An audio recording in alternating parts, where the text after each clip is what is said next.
Bayramov İlham Eviloğlu, Göyçay şəhərində yaşayıram. 2024-də Rus mərkəzi xətti ilə məni işə qəbul elədilər. Mən il yarım işləyəndən sonra Salahov Murtuz məni işdən çıxartdı. Nə qədər müraciət elədi, aralara getdim, götürmədi, işə qəbul eləmədi.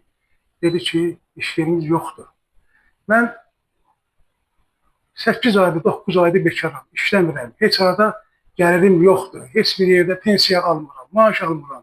Mənə qonşular, qardaşım, dostum köməklə edir. 1 manat, 2 manat pul verirlər, çörək alıram, quru çörəklə dolanıram. Göyçayda iş yeri var. Amma Murtuz Salahov qəbul eləmir. Göyçay bərbad haldadır. Göyçay ondan sonra itib batır zibil əlindən. Göyçayda iş çoxdur, amma Murtuz Salahov məni qəbul eləmir. İdarəsində yüzlərlə işçi var. O yüzlərlə işçini işə çıxanda 10 nəfər, 15 nəfər. Bu yaxında Dost mərkəzindən yoxlama gəlmişdi. Murtuz Salahov Səhlənkarlıq ucbatından bir neçəsinin işdən azad olundu. Murtuz Salahov heç bir dənə işçiyə söz deyə bilmir. Murtuz Salahov Göyçayda rey çəkdi da. Murtuz Salahov Göyçayda rey çəkdi.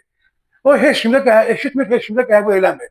İstədiyi kimi hərəkət edir, ondan sonra istədiyi kimi də oturub durur.